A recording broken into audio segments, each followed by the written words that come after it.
So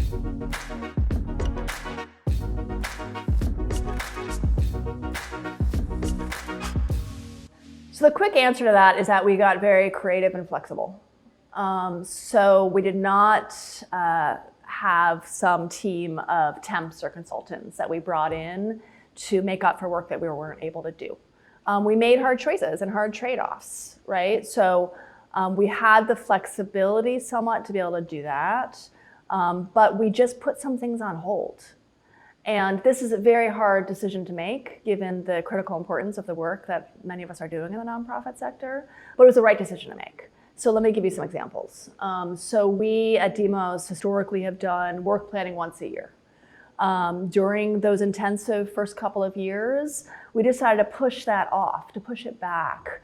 So we were supposed to be doing it in, I think it was the March and April of 2015. We were so intensely engaged in learning and skill building with our staff around racial equity that we just didn't have the time or the management resources to put towards work planning at that time. So we pushed it off 6 months.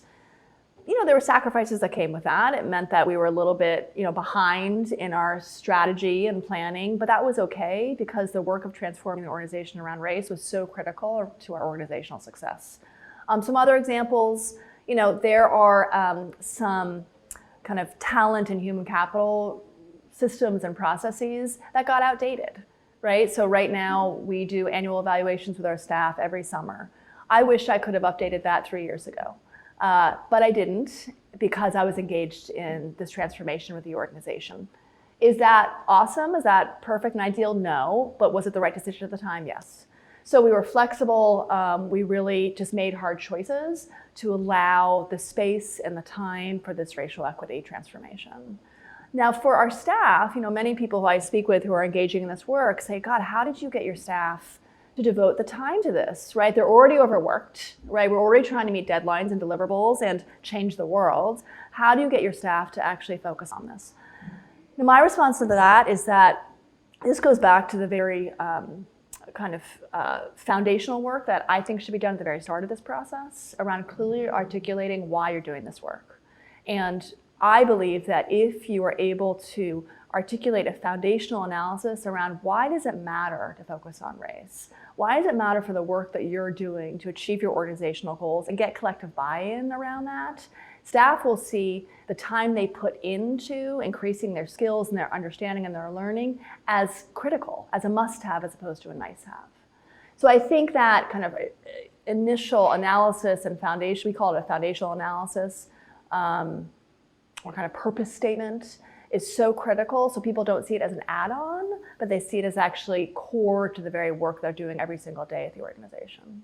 So, our staff spent hours and hours in trainings and workshops and in conversations, and they, at times, while they were deeply bought in, that was a challenge. So again, going back to that flexibility, we were in constant communication with them around what is your workload? How can we shift things?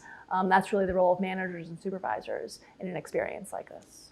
We had the great benefit where our staff wanted this, right? I don't think they knew what they were asking for entirely. They did, but they understood how critical it was to tackle racism head on in order for us to achieve our organizational goals.